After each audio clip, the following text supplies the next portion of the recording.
Morning, everyone. Democrats have made clear to the American people over the last several weeks that this country is far too expensive. The cost of living is way too high, and Donald Trump, as well as House Republicans, have failed to do anything about it. Donald Trump and House Republicans promised to lower the high cost of living on day one. Costs haven't gone down in the United States of America. It's gone up. America is too expensive. Inflation is on the rise. And Donald Trump and Republicans have failed to keep their core promise to make life more affordable. Housing costs are too high. Health care costs are too high. Child care costs are too high. Utility costs are too high. Electricity bills are skyrocketing as we speak because of the failed policies of Donald Trump and the one big ugly bill. And the American people are struggling to live paycheck to paycheck, can't thrive, and in so many instances can barely survive. America is too expensive.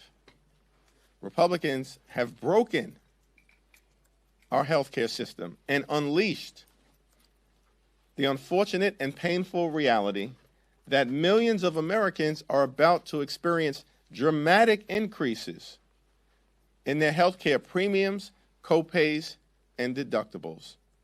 Millions of families will incur thousands of dollars in additional healthcare costs a year when they are barely making it right now. Democrats are prepared to support a bipartisan spending agreement that meets the needs of the American people in terms of their health, public safety, and economic well-being. But we will not support a partisan Republican spending bill that continues to rip away health care from the American people. Questions? Do you consider a clean CR to be inadequate in that way? In March, House Democrats strongly opposed the partisan Republican spending bill that hurt everyday Americans in a variety of ways, including making their health care more expensive. A continuing resolution that continues the failed policies of the Republican Party that we voted against is not the type of policy that actually meets the needs of the American people. Donald Trump isn't letting go of this crime issue. He continues to talk about it, makes it the issue. Perhaps it'll be a huge issue in the midterms.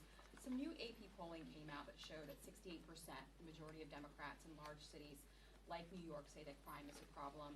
81% of all Americans believe that crime is a problem in large cities. So when you see Democrats out there, whether it's J.B. Pritzker or anyone else that say crime is down, we don't need to worry about it, is that out of touch?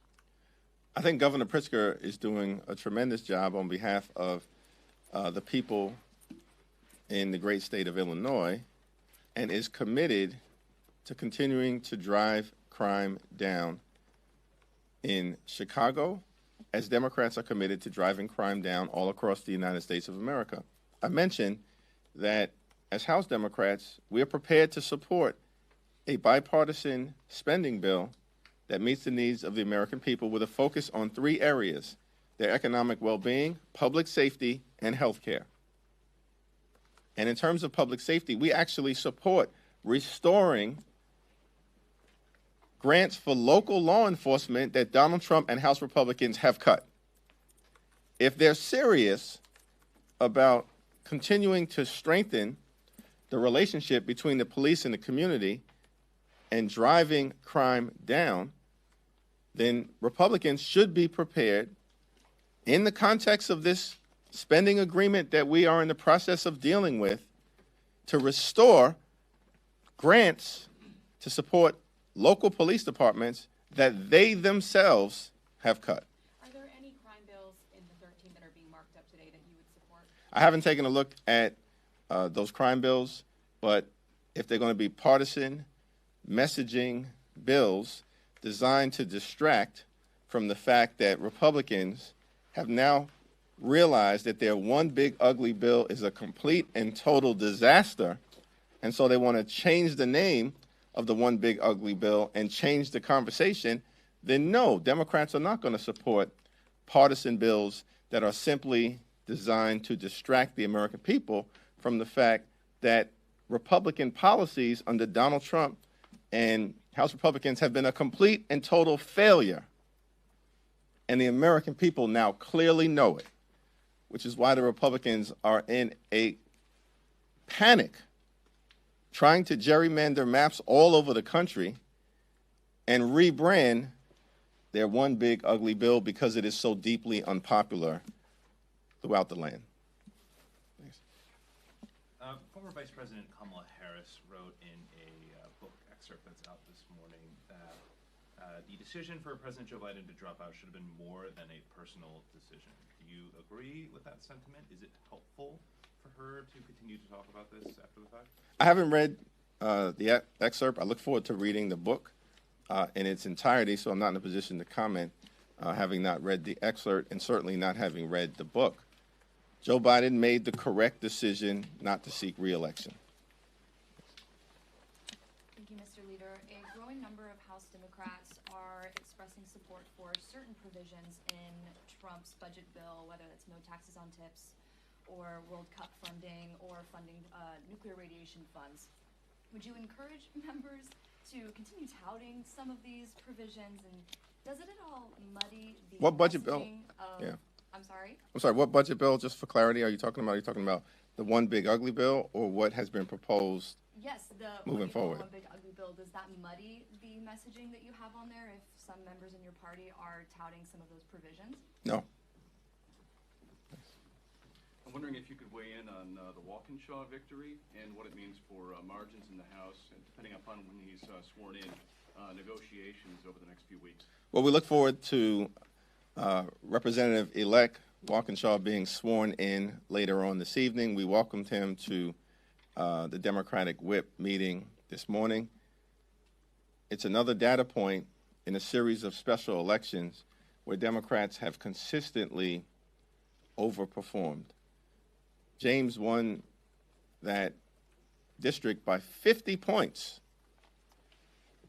which is, as far as I can tell, a 16-point overperformance of what was done at the presidential level last November, continuing the fact that on average in special elections throughout this year, Democrats have overperformed the 2024 results by 15 points and flipping red seats blue all across the country, including in places like Iowa, Pennsylvania, and Nebraska.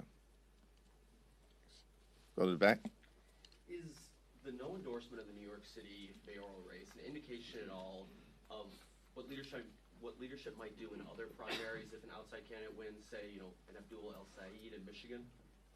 I haven't been tracking the race in Michigan, and I certainly will have more to say about the New York City mayor's race in short order. On healthcare, when you talk about, wanting to protect Americans' healthcare, drawing a red line, letting Republicans know that no partisan spending bill without healthcare protection won't be supported by Democrats. Is that something that your members? It just seems as though there's members want different things from this particular negotiation. How are you as leader navigating all of the different, some folks want anti-impoundment language and no more rescission. Some folks say healthcare is enough. Some folks say a clean CR that just keeps the government open is enough.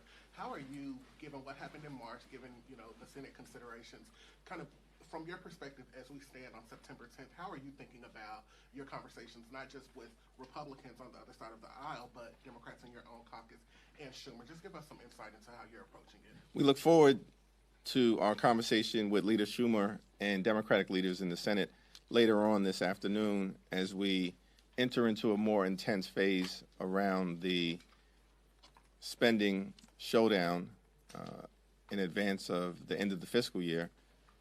Democrats broadly agree on two things. One, Republicans have launched an extraordinary and unprecedented attack on the health care of the American people. Extraordinary and unprecedented attack. Ending Medicaid as we know it. Setting in motion the closure of hospitals, nursing homes, and community-based clinics all across the country, including disproportionately in rural America. More than 20 million Americans are likely to confront skyrocketing healthcare premiums, copays, and deductibles because of the Republican refusal to extend the tax subsidies for the Affordable Care Act. As a result of the Republican one big ugly bill, Medicare is facing a $536 billion cut at the end of this year. And on top of all of that, Republicans are now trying to jam down the throats of the American people an appropriations bill that was just voted out of the Labor H subcommittee and then the Appropriations Committee that represents an all-out attack on public health, on medical research, on vaccines, and on the Centers for Disease Control. An all-out attack on health care is what we are in the midst of right now. Every single Democrat stands against that and believes it is important at this moment because of the extraordinary attack on health care and the fact that it is a cost of living issue. Housing and health care being the two most expensive parts of day-to-day life for everyday Americans, that we cannot, under any circumstances, support a partisan Republican bill that continues to rip health care away from the American people. I believe that's a consensus position that brings together progressives, New Dems, Blue Dogs, Battleground members, and all points in between. Thanks. Yep. Thanks, Mr. Leader. Just to piggyback off of Michael's question there, I just wanted to ask you too. I think it's very true that many of your Democratic members agree on that healthcare position. I would argue Senate Democrats do as well.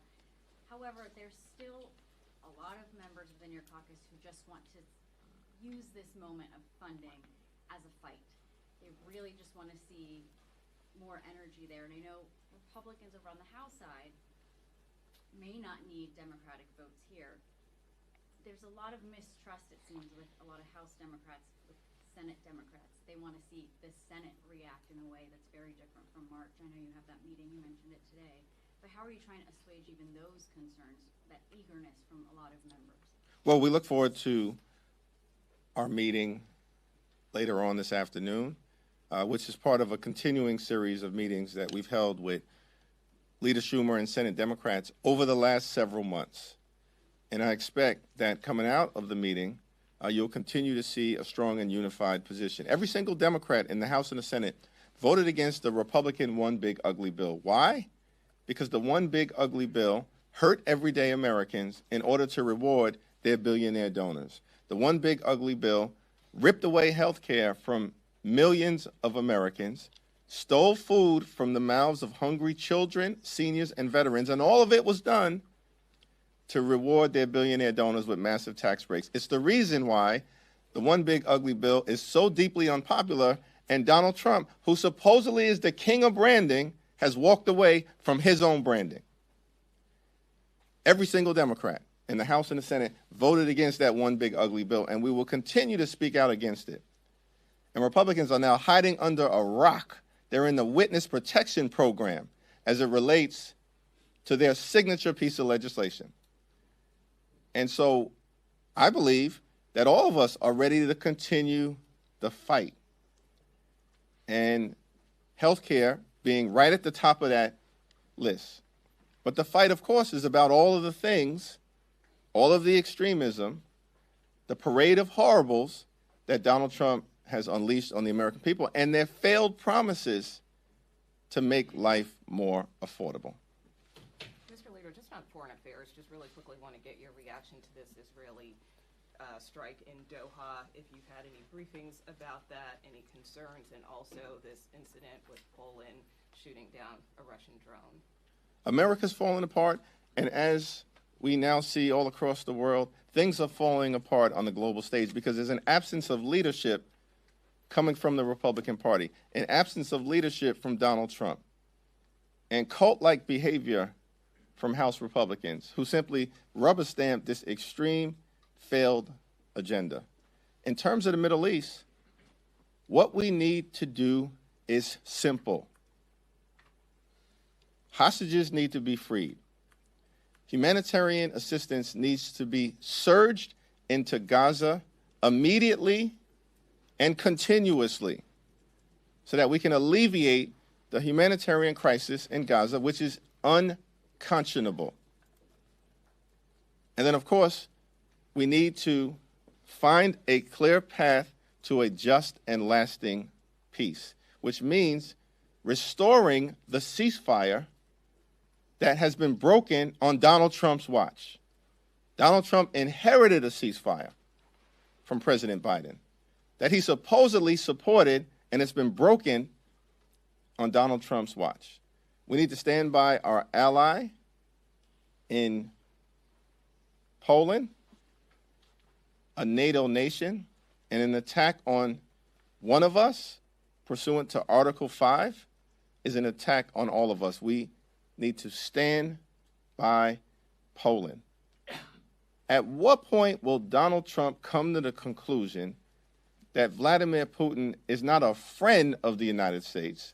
He's not a friend of Western democracy. He's not a friend of the NATO alliance or the free world. He's an enemy. At what point will Donald Trump realize that? And at what point will House Republicans stop bending the knee to this wannabe dictator and start acting like a separate and co-equal branch of government and speak up on the issues that they themselves previously supported, which is standing against Vladimir Putin and standing up for Ukraine, for democracy, for freedom, for truth, for our NATO allies like Poland and the free world. Thank you, Leader. Wanted to get your reaction to this fatal stabbing of a woman on a train in North Carolina. The suspect in this case had an alleged rap sheet and a criminal history that was pretty extensive. I'm curious if you find this to be a wake-up call for how our justice system is releasing people into the streets that might be a threat. It's a horrific incident, and our thoughts and prayers, heartfelt sentiments go out to the family. No family should ever experience anything like this. And by all accounts, the victim was a bright, vibrant, hopeful, optimistic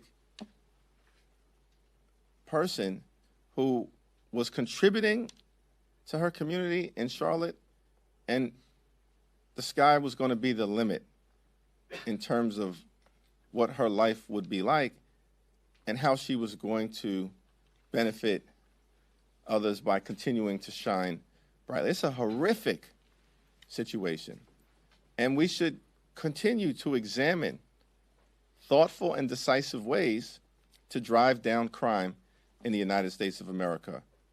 In my view, we have to support local law enforcement, not cut grants to local law enforcement, which is what House Republicans have done.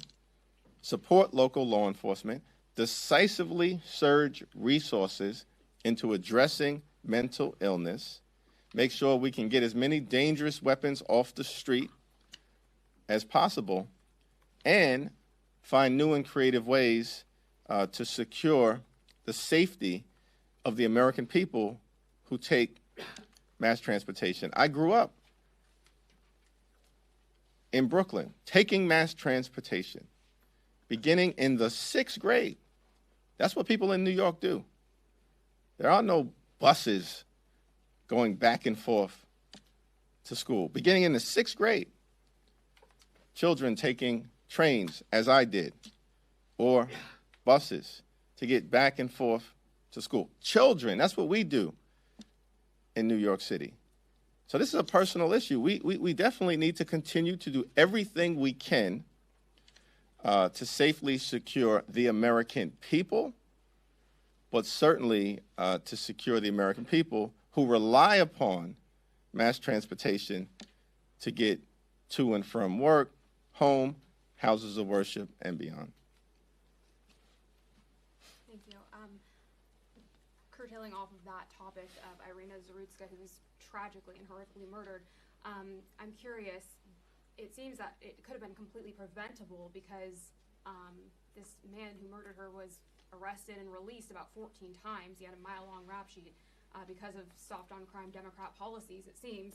I'm curious what Congress is prepared to do to really force judges to keep violent criminals locked up, or at least, for an appropriate length of time. I think it's outrageous that people are trying to politicize the death of this wonderful young lady. It's outrageous that anyone would politicize their death. What decency do people have at a moment like this, as opposed to trying to find common sense solutions? One thing I can tell you that's also outrageous is that Donald Trump pardoned hundreds of violent felons who brutally beat police officers.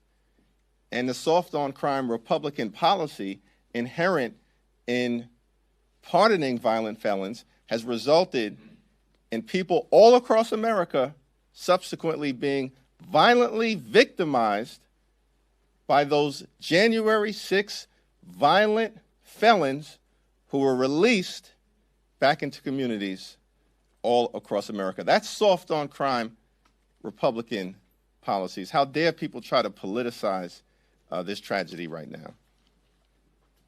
Last question? Thanks, Leader Jeffries. You mentioned the ACA subsidies. Those don't expire first till the end of the year. So do you see that as an issue that must be addressed this month? Is that one of the red line issues, or can that wait until later in the year, presuming that the CR is going to return? In my view, there's an urgency to fixing our broken healthcare system and reducing costs for everyday Americans, including in the healthcare space. The open enrollment period begins in less than 2 months. It begins on November 1st. So this is one of many issues that should be addressed urgently by the United States Congress in terms of making sure we stop the effort to continue to rip health care away from the American people and lean into an effort to actually protect the health care of the American people. And that includes, but is not limited to, addressing the tax subsidy issue with respect to the Affordable Care Act. Thank you, everyone.